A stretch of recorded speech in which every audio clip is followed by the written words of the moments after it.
It wasn't completely dark in the room, but the curtains were closed, and I only had one lamp burning.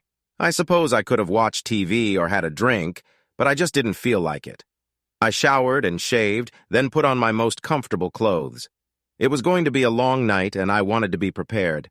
It was important for me to stay sober, even if I wanted to drink myself to death. I had had a pretty busy day, and I was dead tired. Sitting on the couch, I tried to figure out where I had gone wrong, but then I decided I hadn't. She had cheated, and it was her fault, not mine. However, I would have to pay for it. No matter what happened, the deed was done. 12 years of marriage gone. Fortunately, there were no children. In her first pregnancy, 3 years ago, Natalie had suffered an unfortunate miscarriage, ending any chance of a family. We were both upset by the tragedy, but I never imagined it would end with her having an affair. I kept checking my watch. Who would come first? Would it be my cheating wife or someone from one of the many agencies responsible for the peace and tranquility of D.C.? It could be the FBI, the CIA, the local or state police, or even Homeland Security. A cold beer would be just as welcome right now. The farmhouse in Warrenton was far enough out of town that I didn't have to worry about political shit. A year after her miscarriage, Natalie got a job as an advertising agent for a political lobbying firm, and she had to drive out of town every day. She complained a little about it, but the excitement of the job made up for any inconvenience. At first, Natalie was excited about her new job and enjoyed telling me about all the interesting people she interacted with during the workday. I always listened and paid attention. At some point during her second year on the job, I noticed that she had one acquaintance that she talked to regularly but never mentioned. This was someone we both knew and were actually friends with. The fact that she avoided any conversation about him was disturbing. Malcolm Eugene Hurd was one of the senators from our home state of Indiana. Natalie and I attended Indiana University with Malcolm and his wife, Sonia. As Malcolm rose in the political arena, we grew distant from each other, but we still exchanged Christmas cards. Natalie's company was responsible for Malcolm's campaign ads and for contacting voters back home. Over the past year, I had seen several pictures of the senator in newspapers and magazines, with Natalie visible in the background. There were several short TV spots where he was meeting with people and she was standing next to him and smiling. Under those circumstances, she would have been invisible to most people, but not to me. She never once mentioned seeing Malcolm or talking to him. I, of course, felt that this was unusual. I worked from home and was rarely in D.C. I had a small but successful business managing company retirement accounts with less than 100 employees. Most of my competitors tended to focus on larger clients, so I had an open field. I wasn't making a lot of money, but I was comfortable and enjoyed the work, especially since I could run all my business from home without an office staff. It was easy to get paranoid about the whole situation. It was harder to see if something was really happening or if it was my imagination. A private investigator was out of the question. There was no way I could afford to hire someone to ferret out everything about a U.S. senator. In desperation, I bought 3 small handheld GPS units. They ran on battery power for 11 hours and recorded all the places Natalie traveled during the workday. Mostly she drove on and around the Beltway until she hit Alexandria. There was no way I could use these devices to keep track of her, but I didn't feel like doing that in D.C. traffic anyway. I figured I could use one of them every day for 3 days and then follow her on the breadcrumbs on the weekend. If she was cheating, maybe something would turn up. Sure enough, the GPS units worked much better than I had anticipated. In the first 3 days I used them, she stayed twice at the executive suite near Reston. I had no trouble ascertaining that room 214 was rented by U.S. Senator Malcolm Hurd. I didn't know how long she had been staying there, but it didn't matter. I suppose I could have told her my new information and given her the opportunity to give me an explanation, but I never did. For the next few days, I left the house after Natalie and drove to Reston. I found a quiet place away from prying eyes and made myself comfortable. On the second day, Malcolm arrived in a big black Mercedes. Natalie showed up 10 minutes later. It was over 2 hours before they got out and drove off separately. My marriage was over. It was time for planning. 3 different companies made offers to buy my small business. I quietly put the money into a long-term offshore account. The mortgage on the house was more than the current appraisal, and I figured I could walk away from it. Everything else didn't matter. They met twice on Tuesday, and I used that as a planning point. Monday, I spent all day printing letters and address labels. By 4 o'clock, over 200 stamped envelopes were ready. The next day, which also happened to be today, everything went according to plan. First, I attached a bright orange smoke bomb to Malcolm's ignition switch and then carefully trimmed all of Natalie's valve stems. Malcolm's car wouldn't be destroyed, but it would become unusable until it was cleaned. Before returning home, I mailed all the envelopes. Phase 1 was complete. Natalie arrived home ahead of all the federal agents I expected. Upon entering the room, she took off her coat. Her purse dropped with a clatter onto the side table. I noticed a slight glance, but she said nothing. Finally, she sat down directly across from me inside. I had to ask one of the girls from work to give me a ride home. I didn't say or do anything. That was a pretty drastic thing to do, Robert. How did she know it was me? It could have been a vandal or someone with political grievances. I didn't say anything back. You could have said something. Why did you do it? Why didn't Malcolm give you a ride home? You know exactly why. We had to have both cars towed. I'm sorry if I inconvenienced you. There were police and reporters there. 2 television camera crews came by. I know. I called them. You son of a bitch. That was horrible and inconsiderate. Malcolm is up for re-election. If they find out what really happened, it will destroy his chances. I hope so. She seemed to be trying not to cry. It wasn't working. Natalie, what was I supposed to do? You cheated on me with someone I considered a friend. Does Sonia know what's going on? No. Of course she doesn't. I hope she still doesn't know. They have 3 children, Robert. Do you have any idea what this will do to their family? Oh, it's nothing. Things are going to get much worse in the next few days. How can they get worse? Nothing could be worse than this. Well, for starters, the police will be coming for me soon. Why? Neither Malcolm nor I ever mentioned your name. How did he explain it to the authorities? He just said it was someone who disagreed with his political views. Well, that ruined my plan before it even began. I expected to be dragged into some interrogation center and worked over. Robert, do you want to talk about this? Do I get a chance to explain what happened? No. I stood up and made my way to the kitchen. If the police weren't coming, I was going to have a beer. Natalie, I don't want to know what you did, why you did it, or when you did it. It doesn't matter. You can move out or you can stay. I just don't care. But please don't even try to justify yourself. I stepped out onto the porch. It was cool for this time of year. The beer was good, but coffee would have been better. I didn't have a reconciliation plan, and I had no idea why she acted the way she did. Nor did I want to know. When I got back to the house, Natalie had already gone into the bedroom and closed the door. I grabbed another beer and sat down on the couch again. It was going to be a long night. About an hour later, my wife came back into the living room. It was obvious that she had been crying. She carefully sat down in the chair closest to me and began kneading her hands. Robert, what did you mean when you said the situation would get worse? I sent a letter to Sonia today. I also sent out 221 copies of the letter to every newspaper, radio station, and television station in the county. Every member of the U.S. Senate got a copy, as well as the FBI, CIA, NSA, and Homeland Security. Every member of our families received 1 copy, as well as all the names on our Christmas card list. Every commentator on Fox Television received their own letter. Your boss and everyone you work with got 1 letter too. Oh, God, no. What kind of letter? Who do you think is going to believe the accusations of a madman? Do you really have hard evidence that something was going on, or are you still guessing? You're going to look like a fool, Robert. Worse than that. They'll call me feeble-minded and crazy. Do you think I care about that? I have no life and nothing to hope for. I'm going down, but I'm not going alone. I think you overestimate the power your letter will have. Public figures get letters like this all the time. They have a special folder for them. Then I think I've wasted my time. I think it's good for you and Malcolm. If you don't mind, I'll sleep on the couch tonight. I pulled the Afghan off the back of the couch and started to make the bed. Can I at least look at the letter? I walked over to the desk, pulled a piece of paper from the top drawer, and held it out to her. It was quite short, and it only took her a few seconds to read it. Oh no, Robert, you didn't send this. Please tell me you didn't. She sank down in her chair and burst into tears. The letter fell to the floor. Dear Sonia, if Malcolm ever sees Natalie again or even contacts her, I will kill all 3 of your children, your friend, Robert Sorensen. That's not something a sane person would write. Of course, I didn't mean a word of it, but I felt it was necessary for shock effect. I was sure that I would be detained as soon as the letter became known and subjected to the harshest treatment. But I didn't care. If I ranted like a cuckolded husband, the letter would be ignored.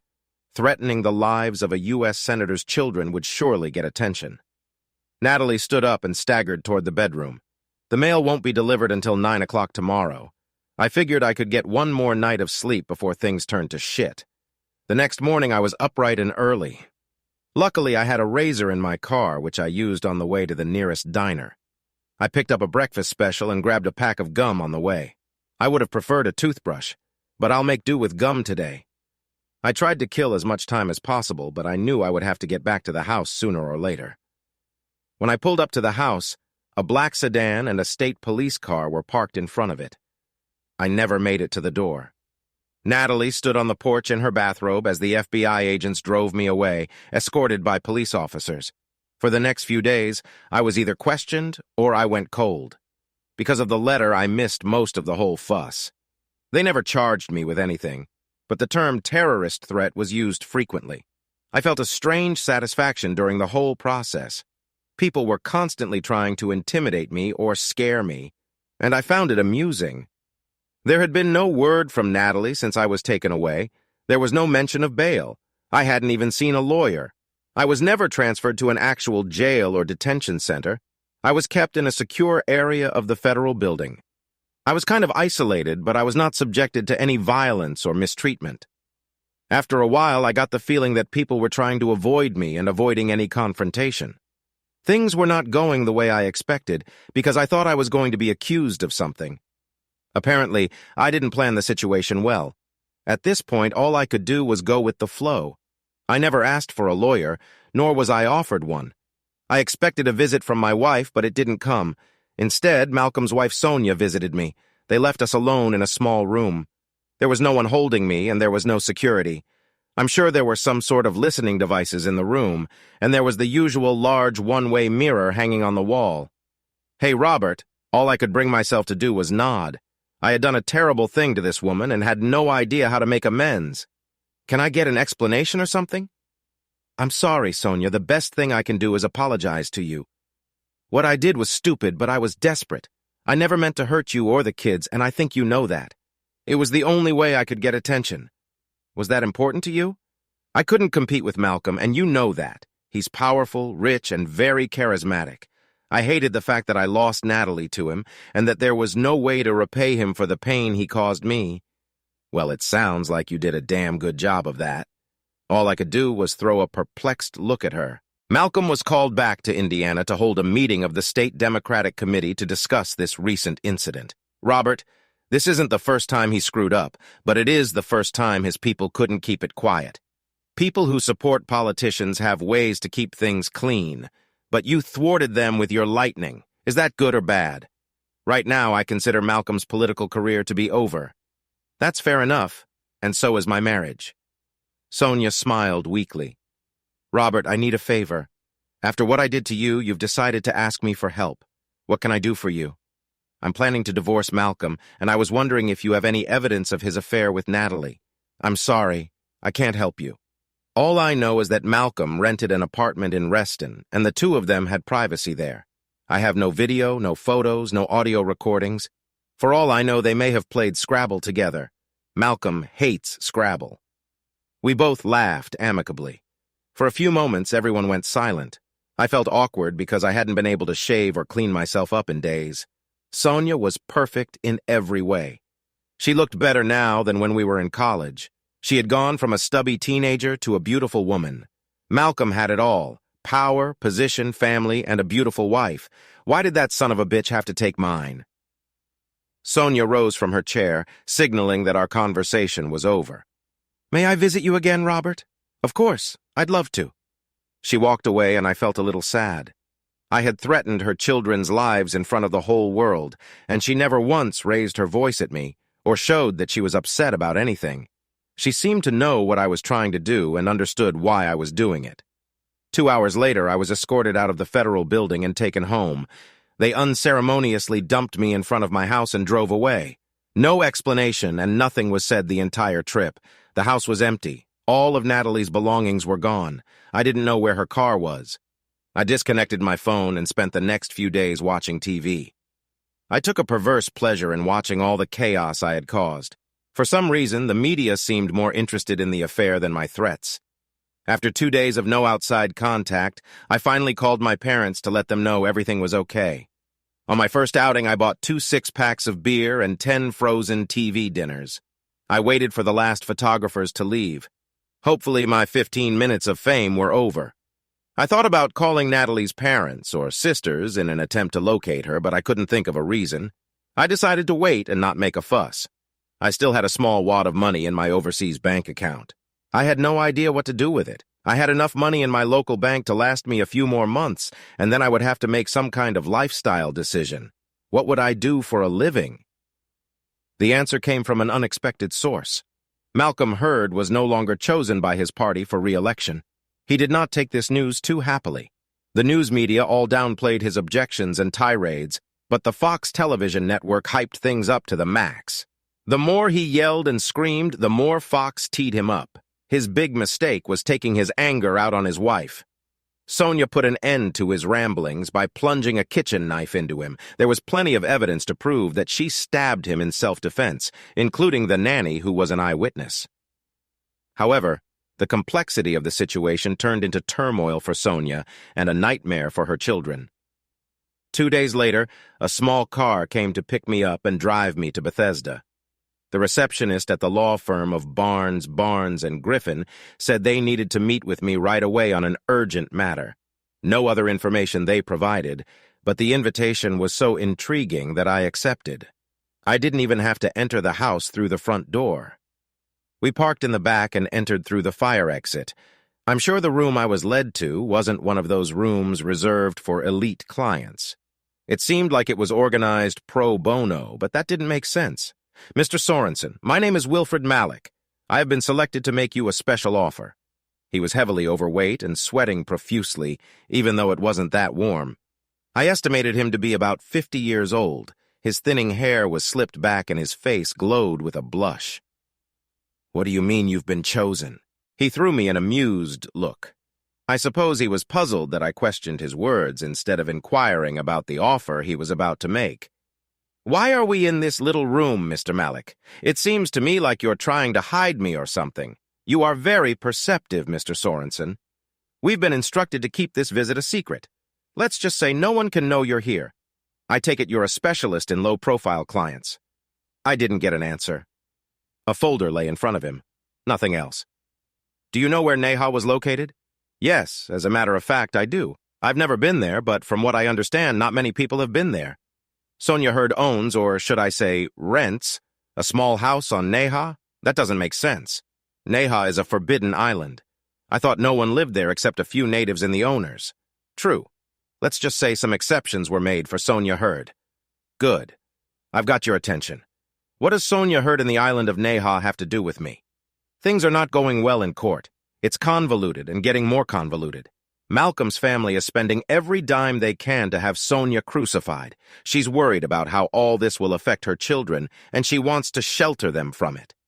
And how does that affect me? Sonia is sending her children to Neha until this whole mess settles down.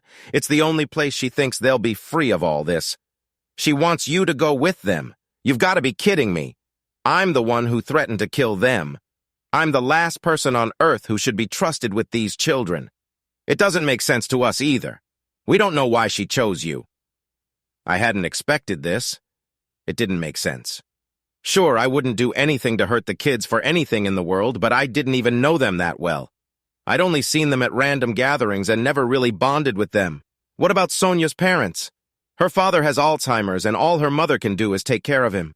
Besides, if the kids stayed with them, they'd still be exposed to the media. Why Neha? There's no electricity or running water there, not even a school or grocery store. Exactly. I'm sorry, Mr. Malik, but I have absolutely no experience in childcare. You definitely picked the wrong guy. You won't actually be taking care of the children per se. You'll have their nanny with you to look after them. What kind of things? She'll be cooking, cleaning, and running the household. Good. What will I do? Mr. Malik seemed a little puzzled by this question. I don't have a good answer to that question. Sonia said she wanted to see you there and refused to elaborate on the details. I'm not sure, but I think she'll want you to homeschool them so they don't have to go to school on one of the other islands. I also think she thinks it's important that they have a male influence. For some reason, she seems to think highly of you. What does that mean? What? You said he seems to have a high opinion of me for some reason. What did you mean by that? We were a little puzzled by her choice in the matter. All we know about you, Mr. Sorensen, is what we read in the paper and a little research into your background. We, meaning the company, still don't understand why it chose you. I in no way meant to offend you. Please don't take my words the wrong way. Can I get some coffee? Wilfred stood up and left the room. That gave me some time to think. Sonia must have been out of her mind, or else she was extremely intelligent. She was always a calm and collected person. I had to believe that she knew exactly what she was doing when she chose me. I didn't know why, but it didn't matter, not yet. The coffee smelled better than it tasted. What's in it for me? Why did I agree to such a ridiculous thing? She was hoping you'd feel guilty about what you did, and she openly stated that she wanted to take advantage of that. Did she really say that? Yes, she also offered $2,000 a week to be automatically deposited into your Cayman account. Do you know about my Cayman account? We all know. In fact, not much is known about you. You're a very ordinary man, Mr. Sorensen. If I accept, when do I have to leave? A private plane leaves Dallas tomorrow at noon. Our people will help you prepare and take care of your home and personal affairs while you are away. I didn't know much about airplanes. All I knew for sure was that it was a jet, and it wasn't a 747. I assumed it was big enough to cross the Pacific to get to Hawaii, or they wouldn't have used it. My attendant loaded my stuff, and I stood around trying to look like I knew what I was doing, which, of course, was completely wrong. I tried to pack what I thought I would need. It would be nice to have some sort of guide. My biggest concern was the fact that there was no electricity on the island. I don't know how up-to-date the information I gleaned from the computer was, but it wasn't encouraging. I took my cell phone and charger with me just in case. I also took my laptop with me. I had no idea how to charge batteries or use electronic equipment without electricity. I berated myself for not learning more about solar power. I wondered about satellite communications. By the time I was completely confused, a limo pulled up with the main passengers. They were 2 boys and a girl. The oldest, Brian, looked to be about 16 years old. The girl, Glenna, was at least a year older, and last of all was Chaz, who was no more than 12 years old. I introduced myself and was surprised that they all seemed pleasant and well-mannered. As a rule, I don't like children. Everything was fine until it came to the babysitter. I couldn't tell for sure, but she seemed to be from some part of Central America. Maya was barely 5 feet tall. I assumed she was under 30, but she looked older. I was a very poor judge of women. She walked past me like I had leprosy. Her intense gaze followed me all the way. It was clear that I would not have been her choice for this trip. I still couldn't understand what made Sonia think I was her best option. Maya handled the kids like a drill instructor. They listened to her and did what she said, not out of fear or obedience, but because they seemed to want to. I was impressed. After the novelty of the takeoff wore off, I spent time building rapport with each of the kids. It would have been easier for me if I knew what they liked and disliked. I quickly discovered that they knew all about the threat I had created and why I had created it. However, they didn't seem to be afraid of me. There was no doubt that Maya knew this because she never took her eyes off me. Brian was interested in computers and everything related to them.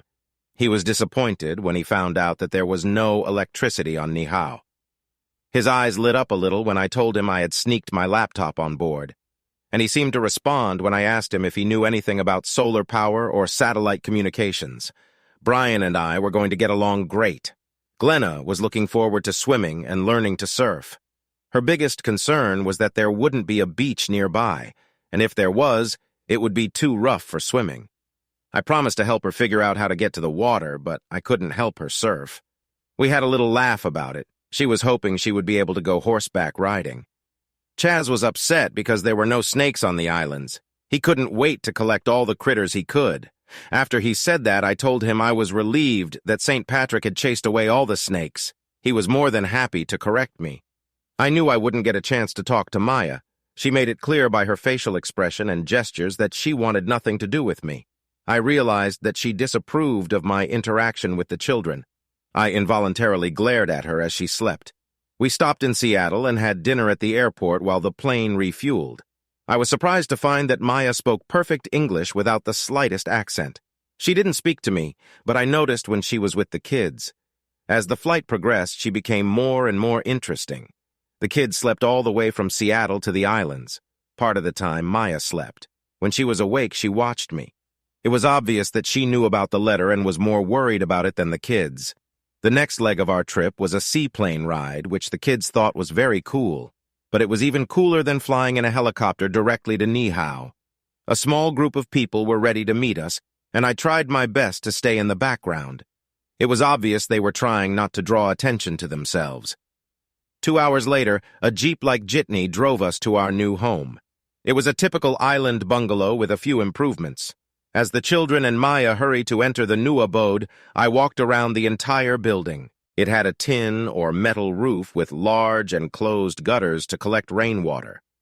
I had made inquiries beforehand, and all my information indicated that it was a relatively dry island. I was sure that no one would go to the trouble of installing such a system unless it was cost-effective. The collected water went into 3 rather large fiberglass tanks mounted high up under the roof on the west side of the building. The entire south side of the roof was covered with solar panels. There seemed to be 3 different types of panels, but they all had the same angle. I was interested to see exactly how solar energy was utilized.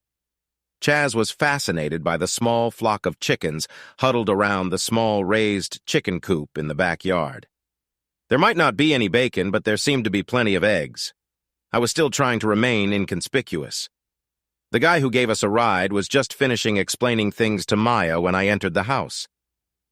He would deliver groceries and other goods to us every Tuesday morning. He gave Maya some forms that she could use for the next week's orders. I decided not to get involved. Maya was a professional, and I was just riding along for the ride. I still didn't understand why I was here. Outside was a propane tank that was checked and filled monthly. In addition to the stove, there was an antique propane-powered refrigerator. I hadn't seen one of those since I was a kid. It looked like there were plenty of fresh fruits and vegetables. Brian announced that he had taken a small bedroom on the south side of the house. It had a door leading to a solar panel storage room. I was concerned at first, but then I noticed that the room was fully ventilated. In addition to the batteries, there were a bunch of wires and switches. I was intimidated, but Brian was fascinated. He couldn't wait to get his hands dirty. I ended up sharing a room with Chaz. He thought it was cool. Maya wasn't thrilled about it, but I had nowhere else to sleep. She didn't offer to share, of course, and I didn't expect her to. For dinner, Maya had prepared a small buffet of fresh fruit. She didn't seem to be in the mood to cook a meal, and I could see why. 10 minutes after we finished eating, Chaz was already sound asleep on the couch, and everyone else was ready for bed. About half an hour later, I heard a thin scream. Maya was the first to try out the unheated shower. I was relieved to find out that this was what it was all about. It also made me laugh a little. By the time I got up, Maya had already put breakfast on the table. Of course, it was fruit and eggs with fresh juice. Chaz was strutting around with a wide grin on his face because he was the one who had picked the eggs. Maya had no trouble assigning him that task every morning. I found that I didn't like shaving with cold water, and I wasn't crazy about the cool shower either. It wasn't that the water was cold, it just wasn't warm. I also realized that I was going to need new clothes if I was going to stay here for long. After finishing my morning grooming ritual, I found myself alone in the house. I stood on the porch and looked out at the valley spread out before me. The ocean was closer than I had realized. At the bottom of the hill, I could see Maya with Glenna and Chaz. Brian wasn't with them. I watched them get off the road and walk over rocks and sand toward the water. Chaz was wandering all over the place. Glenna walked right into the surf and just stood there without moving. They were almost a mile away, so I couldn't see anything but their basic movements. Maya crouched on one of the rock ledges and watched them. I turned my attention back to the house when I heard some sounds from behind me. I noticed Brian sitting in the middle of the battery room holding a clipboard. He was so focused that I couldn't believe he hadn't heard me enter the room. A quick glance revealed that he was making a schematic drawing of all the wiring and equipment in the house. I was somewhat relieved that he had found something to occupy himself so quickly. "Mr. Sorensen, what type of cellular service do you have?" I guess I wasn't as quiet as I thought I was. "It's Verizon. I brought it with me because I was hoping we could get a signal from the satellite. Does it support the internet? Internet, email, GPS, and texting? I don't use most of those things, but the phone can do just about everything. Do you mind if I use it for a while? I was only going to use it for emergencies because we don't have a way to recharge it." Brian smiled broadly. "No problem. Looks like we'll be able to recharge anything by the end of the day. Do you need the laptop too?" "Not until tomorrow at the earliest. I'll be able to connect the laptop to the internet via cell phone. I assume you have an unlimited data plan." I went to get the laptop and cell phone. When I returned, Brian had already moved into his room where he had a desk set up along the wall that connected to the battery room. I didn't know where he got a desk like that. He placed both items on the back of the desk and continued working on his drawings. "I need to order a bunch of stuff so we can get everything set up. I have my own PayPal account, so don't worry about that. The mail won't arrive until next Tuesday, but I have a lot to do until then." I had no response or comment. He seemed to know exactly what he was doing, and there was nothing I could do to help him. As I was about to leave, he said, "By the way, that third section of solar panels isn't for energy harvesting. It's for a solar hot water system. It should be ready as soon as I can get a DC pump with enough lift. Would you like to work on it?" Sneaky little sod. He had taken control of the situation and was already delegating authority. I just smiled and nodded, leaving him to his work. I needed something to do, and getting the hot water system working seemed interesting. Maya, Glenna, and Chaz were still at the water. The walk had only taken 10 minutes, maybe a little more. Chaz found some tide pools and busied himself checking them for living creatures. Glenna had gone farther down the beach but was still within sight. I took a seat next to Maya and was rewarded with a look that indicated my presence was not appreciated. I wanted to try to strike up some sort of conversation with her, but then decided against it. It wasn't something that could be forced. Maya seemed to hate me and had no trouble letting me know it. We sat in silence until Glenna returned, and then we all dispersed to the bungalow. Chaz could have stayed all day, but he reacted immediately when Maya called him over. Chaz chattered all the way home. Maya didn't say anything. Glenna had only one comment. "I need to find a surfboard somewhere." Things seemed to have normalized since then. Chaz would get up early every day and head off to parts unknown. At first, he spent most of his time at the tide pools. As he became familiar with the neighborhood, he became more and more adventurous. He got lost in the jungle around the house. There were no poisonous snakes or other dangerous animals on the islands. I wasn't worried about his health at all. Surprisingly, Maya didn't seem to be worried either. Maya still wasn't getting any friendlier, but at least she was socializing now. Something had to be done, and to do it, she had to talk to me. I accepted the situation and didn't insist. Her skin seemed to glisten in the sunlight. Brian lived in a world of his own. I stayed as far away from him as I could. I didn't have the heart to offer him anything. His desk resembled a rat's nest of wires and homemade boxes. The cell phone was no longer a portable device. It was permanently connected to the solar power grid, and to it was a laptop computer. We had a telephone connection to anywhere in the world. It was also possible to connect to the internet through the phone. Glenna managed to get Brian to make the call for her, and the very next morning she had her own surfboard. Now she spent her days at the beach trying to learn how to surf. In the evenings, Brian would show her videos he found on the internet during the day. The downside to this was for Maya. She refused to let Glenna go to the water alone. After 3 days, Maya finally felt the need to have a conversation with me other than a functional one. "Mr. Sorensen, this is hard for me to say, but I need your help."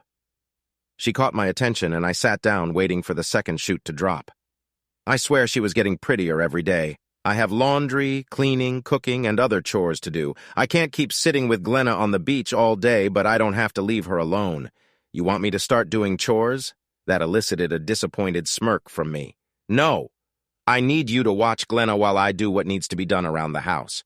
I'm not thrilled about leaving you alone with them, but it can't be helped. What is your problem with me? Is there anything I can explain that will help you take this whole situation better?" "I've read the letter, Mr. Sorensen. The last thing I want to do is leave you with them. Mrs. Hurd seems to think you're not a threat. She told me to trust you. I don't know why she said that, but I don't know you. I have a job to do. I'm forced to do it even though I don't want to. She was right. I tried my best to look sincere.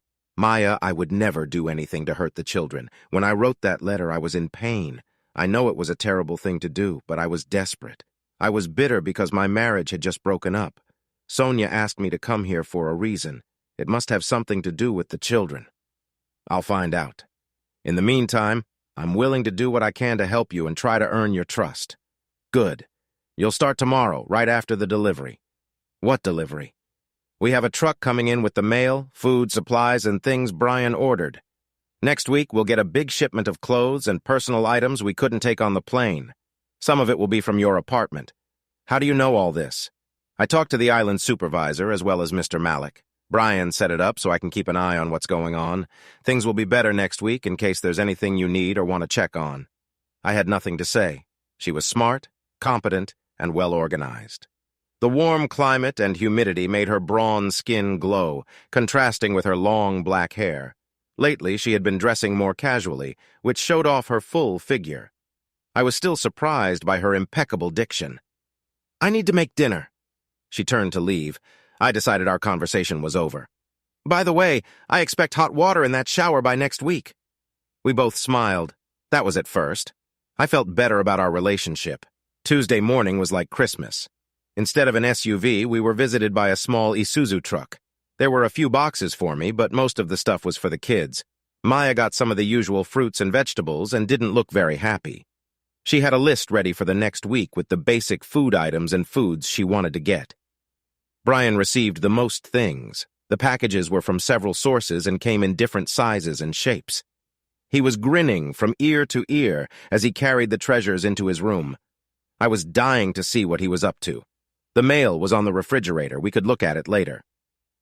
No sooner had our delivery man left than Glenn pulled him aside and whispered something to him. Maya didn't notice. Our island Santa Claus smiled and waved to Glenna as he left. I was ready for our daily trip to the beach when Glenna told me she wasn't going. She wanted to take inventory of her new things and get her room set up. I was fine with that until Brian showed up and handed me a package. This is for you, Mr. Sorensen. Gee, I should have gotten all these people to call me by my first name. I was now the proud owner of a DC water pump. All the wiring and PVC water pipes you'll need are in the battery room. As he walked away, I felt like a high school student preparing to do a science project. As I passed Maya heading toward the back of the house, I couldn't help but grin. When I get this installed, I'm going to need your help to test it. Maya threw me a shocked look, smiled, and then tapped me on the shoulder as I walked by. Things were starting to get better. I won't bore you with all the complexities of installing a water pump on a solar collector. I'll just say that there was a lot of swearing on my part and a few giggles from Brian's room. I was so engrossed in what I was doing that I missed lunch. All the pump did was supply water to the top of the solar panels and run it down to the shower. It didn't make the water scalding hot, but it made it a little nicer. Chaz was happy to take advantage of this first. At night, or on a cloudy, rainy day, it would have been useless, but I was glad it worked at all. I started thinking of other projects I could do. I was on the roof checking all the plumbing fittings when I realized someone was using the shower. This made it much easier for me to check for leaks. When I went back downstairs, Maya was coming out of the shower wrapped in a towel. She threw me a confused look and disappeared into her room. It was all worth the time spent if she was happy. Over the next few days, things improved. Out of nowhere, a local boy of about 17 appeared. Apparently, Glenna had asked the delivery guy if he knew anyone who could teach her how to surf. The guy's name was Teddy, and he lived about 3 miles from the beach. They seemed to hit it off right away. I didn't really like playing the role of chaperone, but in this case, I realized it was necessary. I had to admit that she looked pretty good in her bathing suit. I was no longer watching Glenna to make sure she didn't hurt herself. I was now responsible for her virtue. In the evening, I told Maya about this new development, and she was not pleased. Brian had no trouble handling his duties, and I must admit that I envied his skills and knowledge. In just a few days, we had a complete computer system installed, including a printer and a phone system with internet access. I would have loved to have my cell phone back, but the boy genius still needed it to connect to the internet. He assured me he was working on it. Chaz lost interest in the tide pools and began spending almost all of his time in the undergrowth. Somehow, neither Maya nor I worried about him. The big problem was Glenna, not because she was doing anything wrong, but simply because she was a beautiful young girl with a great body spending every day with a surfer boy from the island. I don't want to sound stereotypical, but that's the best way to describe it. There was nothing about Teddy that you could dislike, other than the fact that he was probably a horny teenager. Glenna shouldn't have flirted and encouraged Teddy to do so, but she was a teenage girl with raging hormones. Maya and I now entered into conversation on a regular basis. Usually it was about the kids or the house. She seemed to be starting to accept me a little better, but she was still cautious. She didn't like my interpretation of the relationship between Glenna and Teddy. She accused me of not following them closely enough. She was right. A rather large package arrived with a bunch of homeschooling supplies. Chaz wasn't thrilled with the idea, but Brian and Glenna were interested. Glenna was going away to college before the end of the year, and Brian was anxious to get into wherever he wanted to go. Apparently, their mothers had a lot on their minds regarding their higher education. I figured it was best to stay out of it. However, Maya asked me to help by setting up some sort of official study and testing schedule. I got my cell phone when Brian figured out how to combine all their electronic gadgets and connect them to the internet. He got a DC-powered satellite internet receiver from somewhere. He had an electronic panel set up in his room that would work and charge any DC-powered electrical device. The first thing I did was call my parents. Everything was fine at home, but they hadn't seen or heard from Natalie. I called Wilfred Moloch because I didn't know who else could give me any information. The bad news from Moloch was that he couldn't evict me from the apartment because Natalie had moved back in. That wasn't good. Glenna decided to study early in the day and surf in the afternoon. She and Teddy seemed to enjoy wandering behind the rock ledges to tease me. I usually ignored it, but one day I wanted to check it out to see what was next. Getting my cell phone back, I was able to get a few shots of Teddy and Glenna kissing and then some more. Glenna was still in her bikini, but that didn't stop Teddy from exploring her. My quiet cough interrupted the fun and allowed me to go home with an embarrassed girl. After seeing the pictures, Maya was convinced that my suspicions about Glenna were correct. A short while later, I saw them chatting on the back of the eye. I was glad Maya was here because this was a conversation I didn't want to have. When Maya finished talking to Glenna, she told me off in a way that I remembered for a long time. She wasn't happy that I had followed Glenna so poorly. Anyway, Brian completed all of his schoolwork and tests and contacted the admissions offices of several schools he was interested in. I was impressed with his efforts. Chaz was starting to freak out too. After afternoon field trips wherever he went, he would sit in his room and make all sorts of notes and drawings. Brian had bought him a small digital camera and showed him how to load the pictures into a new desktop computer that had come out of nowhere. Every room in the house had plugs for DC appliances. The new computer Chaz was using also had a small scanner. He was turning into a geek like his brother, only not in the electronics field, but in the biology field. I got my laptop computer at the same time as the advent of DC-powered HD TVs. Things looked pretty good, but I still occasionally wished I had a microwave oven. For the next few weeks, things were pretty normal. The high point for me was when Maya admitted that she didn't believe I had any intention of harming the children. She didn't elaborate, and I didn't insist. Glenna celebrated her 18th birthday. Then the situation began to change rapidly. One, Maya told me that I shouldn't go to the beach with Glenna anymore. I don't understand, Maya.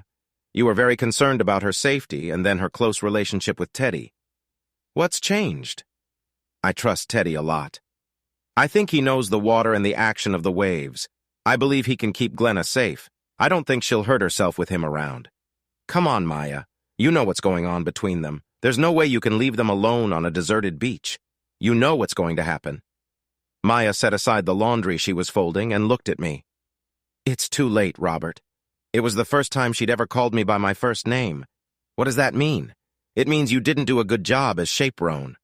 She sighed as if she'd failed at something. They were already doing it. We can't stop it now. I know because I was once young myself. What we can do is let them work it out amongst themselves and stop upsetting themselves. What if she gets pregnant? What the hell are you going to tell Sonia? I made Glenna start taking birth control pills a few weeks ago. I also talked to Mrs. Hurd about it. She understood and said she thought it was normal and healthy. How did you get her a prescription for the pills? Why didn't you tell me you'd been in touch with their mother? Maya picked up the folded laundry and left the room. I don't want to talk about this anymore. We need to secure some roof panels. Try to get it done before dinner, and whatever you do, don't fall off the damn roof. I was let go.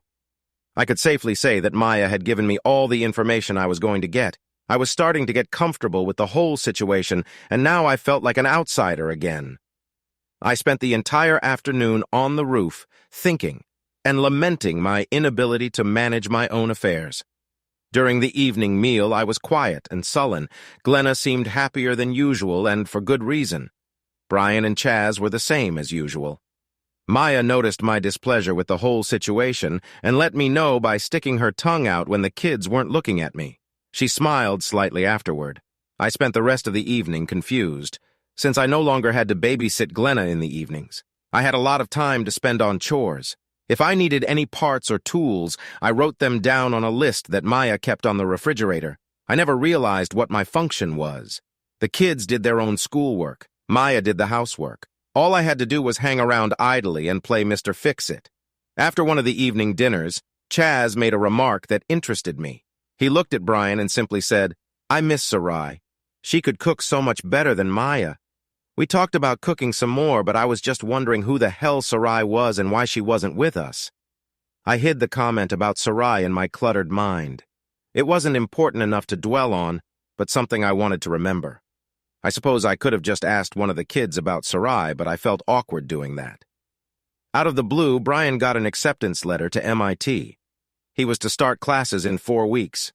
Everything seemed to have been organized and arranged without my knowledge. I guess I didn't need to know. I insisted that before he left, he prepared a manual explaining everything about the electrical system in the house in a way that I could understand. He decided it was a good task and got right to work. He also prepared Glenna for her final exams and helped her submit some college applications. Now, I was completely confused. If Sonia was going to let the kids leave the safety of the island to go to college, why were we even sent here, and what were the kids being protected from? I was the idiot who threatened to kill them, and I was ignored. I assumed they were here to protect them from the unpleasant news of their father's death and their mother's persecution. But with our television and internet, that wasn't the case. My presence seemed superficial. Maya laughed when she saw that I had added a 6-pack of beer to the list of supplies. Things got a little more complicated on the night of the monsoon. I think it was just a severe thunderstorm, but we all like to call it a monsoon. It rained all day, and Chaz never came back for dinner. Maya and I left Glenna and Brian at the house and went in search of him. The incessant rain had turned everything around us into mud. I happened to know that his favorite spot was in a deep ravine south of the house. That's where we found him. He was fine, just stuck. The sides of the ravine were steep. Under normal circumstances, Chaz could climb up and down without a problem. But the rain had changed the situation. What had once been a foothold was now just slippery mud. Maya immediately flopped down on the side of the trail. By this time, she was soaking wet from the rain. I couldn't help but notice that she had no bra under her t-shirt. I was intrigued by the large brown nipples peeking through the thin, wet cotton. While I was distracted, I suddenly felt both my legs fly into the air and I landed next to the wet and dirty Guatemalan beauty. Chaz was laughing heartily. He, too, was covered in sticky mud, but it didn't seem to bother him too much. It took us about 10 minutes to get him out of the hole. Maya scolded him a bit, but nothing that he didn't deserve. I was just glad we found him safe and that Maya wasn't wearing a bra. Oh, did I mention that already? The rain helped wash away some of the mud before we got back to the house, but not all of it. Maya made us leave our shoes outside and then pushed Chaz into the shower. He handed her his dirty clothes, and she, in turn, gave him a towel to wrap himself in. Glenna took him to his room. I don't know why, but I decided to join Maya in the shower. I got out first, wrapping the towel around me. When I passed Glenna and Brian in the living room, they were both giggling. I couldn't tell if that was good or bad. All I know is that it felt good at the moment. When I got to the room, Chaz was already sound asleep. It must have been a big day for him. I decided to lie down for a minute and didn't wake up until the next morning. I expected to see a cheerful and happy housekeeper the next morning, but all I got was a grumpy one. I was confused, but couldn't solve the problem with the kids around. After a while, Glenna, Brian, and Chaz went their separate ways, and Maya and I were left alone. Maya, I'm confused. You seem a little out of it. Did I do something wrong? If so, I'm really sorry. I had no intention of making you do anything you didn't want to do. She put down the plate she was drying. No, you didn't do anything wrong. I did. I'm sorry you feel that way. It won't happen again. She slammed the flat side of her palm on the countertop. Hell no. This isn't about that. This isn't about you or what you did. I don't understand. Maya brought 2 cups of fresh coffee and sat down at the table with me. Remember the conversation I had with Glenna about 2 weeks ago? The day you caught her making out with Terry? Yes, I thought you did a good job. What went wrong? I gave Glenna my birth control pills. I didn't use them, or let's just say I didn't have a need for them. I figured she would need them more than I did. At the time, I didn't plan or expect anything to happen between us. I took a big sip of my coffee, even though it was too hot. Are you saying there's a possibility that she interrupted me before I could finish? Don't even talk or think about it. I won't know anything for weeks. She noticed I looked a little depressed, at least until I can get more pills. A small smile appeared on her face as she turned back to the sink. For some strange reason, I hoped she was expecting a baby. I barely knew the woman, but the thought that I could be the father of her child excited me. I couldn't explain it. Chaz and I spent most of the afternoon putting a new roof on the chicken shed. It was still too muddy for him to walk to his shelter. I was in a good mood all day. We watched the news on TV, but not regularly, so we were shocked as hell the next week when Sonia Hurd showed up at the house. I felt like an outsider again, so I stayed in the background and let her spend time with her kids. Maya took me aside and briefly recounted what had happened. It seems the prosecutor quietly dropped all charges against Sonia, and she was released without too much fuss. She immediately came to see her children and hide from the press. Apparently she did it well because when we did get the news, everyone was speculating about her whereabouts. Turns out there was a lot of evidence collected right after the murder. None of it was compromised or planted, and none of it directly incriminated Sonia. The prosecutor tried everything he could to tie anything to her, but he couldn't. Sonia's lawyer had been silent the whole time. They didn't protest or demand that the case be dropped. They just waited for the case to fall apart on its own. Sonia had spent all this time in jail, even though she probably could have been released much sooner. My only thought was, what does all this have to do with me and why I'm here? The Jeep that Sonia had driven to the house was still parked there. While Maya and I sat on the porch, the kids started packing up the house. Finally, Sonia came over. I really want to thank you guys for helping me. I couldn't have done it without your help. She was overly gracious. Maya didn't waste any time in returning the thanks. Mrs. Hurds, Sarai and I can never thank you enough for all your help. You have no need to thank me. We will always be in your debt. I just sat there like a dummy. None of this was settling in my mind. There's that name again, Sarai. Who the hell is Sarai, and what the hell does she have to do with all this? Did you like it, Robert? She caught me off guard. I regained my composure and simply replied, Yeah, I guess so. You're not sure? Sonia, I still haven't figured out why I'm here, and I haven't figured out what I'm supposed to do. Since you're here, maybe I can get an explanation? About that time, the 3 kids came out of the house and threw their bags into the Jeep. Maya, we're going to the Big Island for about a week. I'm going to leave you here with Robert to rest. When we get back, we can discuss what happens next, and I'll give Robert an explanation. Sonia turned and got into the Jeep with the children. They waved to each other and drove off after a minute. I looked at Maya, and a small cat-like smile appeared on her face. I was confused, and she smirked. Want to come in and mess around? I couldn't believe it, but I heard it. Did you get your new pills? No, silly. I'm pregnant. No point in worrying about the pill now. We spent most of the day in bed. I was glad I had decided to take this trip. The evening dinner was quiet with no kids around. In fact, it was quiet, just the 2 of us. After a full day of intimacy, we still seemed distant from each other. There were still a lot of unanswered questions. I was here with the woman I wanted to stay with and have a child with, and I knew very little about her. It was hard to explain. Maya, who is Sarai? My sister. She answered the question, but not explaining further only made it harder. How does she fit into this whole picture? Besides being your sister, what did she have to do with the family? Maya got up from the table and brought me a bottle of my precious beer. Sarai and I both worked for Mrs. Hurd. She did the cooking and I did the kids and chores. Where is she now? Maya went and got a beer for herself. Robert, I'm not trying to be difficult. I want to tell you everything, but it's a little complicated. I gave her an upset look. This wasn't part of my plans. Now I was embarrassed, but also hurt that she was keeping something from me. She sipped from the glass of her beer. Robert, how are things going with your marriage? I'm actually trying to find out if you're still going to be married when this is all over. I thought she was going to file for divorce when she left, but she didn't, and I don't know why. I also don't know how things are now. If she doesn't file soon, I will. It's hard to do or know anything from here. The beer tasted pleasant. It could have been a little colder, but as it was fine. Why do you speak perfect English with no accent if you're from Guatemala? I've lived in the States since I was 3 years old. Sari and I learned English from Sesame Street. We struck up a good conversation. I hope to keep it going, but I have a habit of usually saying the wrong thing. Why didn't you kill Mr. Hurd, Robert? Can I have another beer? I held out my empty mug to her. Maya, I felt hurt and humiliated rather than avenged. I was angry, but not angry enough to kill. She handed me a new bottle. This is the last one. Enjoy. Robert, are you excited that I'm having a baby, or are you upset? I'm excited about the baby, but I'm worried about what will happen between us. That's a good answer.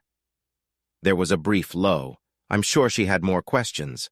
I know I did too. It was time to put my foot in my mouth. Maya, what did Sari do, and why isn't she with us? Before I knew it, I was alone in the kitchen. Maya jumped out of the room and ran out of the house. I finished cleaning up dinner and walked out onto the porch. She was sitting on the top step and watching the sunset. It was beautiful, but there were tears in her eyes. I sat down next to her and said nothing. At least 10 minutes passed as the last rays of daylight disappeared over the horizon. It was a peaceful 10 minutes. She looked up at me and took my hand. Robert, Mrs. Hurd didn't kill her husband, Sari did. He was beating Miss and wouldn't stop. Sari grabbed a knife and stabbed him. Mrs. Hurd told the police it was her fault, so Sari had time to get away. I believe she went back to Guatemala, but I'm not sure. Mrs. Hurd never said she actually killed him, only that it was her fault, so the police still had to prove it. I pulled Maya against me and kissed the back of her neck. It wasn't a passionate kiss, just something to comfort her. We stood on the porch for a few more minutes without saying anything, and then we headed to bed. We tried to spend the next day as normal as possible, but it wasn't possible without the kids. I got a letter from Malik. It said, check the drug report. I wasn't sure what I was looking for, but I eventually found it. Assistant Secretary of Agriculture William Frumeth was found shot to death this morning in Warrenton, Virginia. Police found his body in a hot tub, along with the body of Natalie Sorensen, a public relations analyst with a consulting firm in Alexandria. Both victims had been shot multiple times at close range. The shooting was reported by Mildred Frumeth, the wife of the victim, who was waiting for the police when they arrived. Mrs. Frumeth was taken into custody pending charges. Natalie Sorensen was also connected to Malcolm Hurd, who was murdered earlier this year. I printed out the news article and gave it to Maya to read, but didn't linger to see her reaction. Apparently, Natalie is partial to politicians. I wish she would be a little more circumspect. I called my parents.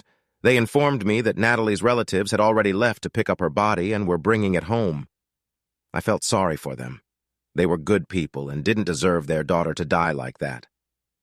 I had once loved Natalie and couldn't help but feel saddened by her death. Sonia already knew of Natalie's death when they returned to Nahau. She took the time to sit down and talk to me. It took her an hour to explain the circumstances of Malcolm's death, but I still didn't understand why she sent me here. I think I asked her that question twice directly, and each time she avoided answering. I realized she wasn't going to give me an answer, so I stopped trying. They were all going back to the States. Brian was going to go to MIT, and Glenna had gotten early approval to go to the University of Hawaii. She convinced her mom that it was important for her to be somewhere where she could surf. The big problem for Sonia was Chaz. He didn't want to leave Nihao. He didn't want to leave home. He was only 12, so he had no choice, but his mother was willing to compromise. But there was a catch. Maya and I had to agree to stay at Nihao until Chaz was ready for college. Chaz would spend the summer and any long vacations with us, but the rest of the year he had to live with his mother. I didn't know what Maya's salary was, but mine was going to be cut from $2,000 a week to $1,000 a month. It was a hell of a lot less, but I was still getting money and had free housing for doing nothing. Things got even better because the money I had stashed away in the Caymans was now available. That night, Sonia made dinner for everyone, and Maya and I went to the beach. We needed a quiet place to talk. This was a serious decision that required serious thought. It took us at least 5 minutes to decide. After a week, we were alone. We missed the kids, but they promised to keep in touch. One day, Teddy stopped by to see us. He looked a little depressed until I told him that Glenna would be starting at the University of Hawaii next month. We didn't see him again, but he left happy. When I sold my business, there was no non-compete clause in my contract. As long as I didn't contact any of my former clients, I could continue in business as before. Brian left me a small computer, and within a week my new business was up and running. A month later, Millette called to tell me that Natalie had taken out a $500,000 insurance policy and that I was the sole beneficiary. Maya wants 3 more children.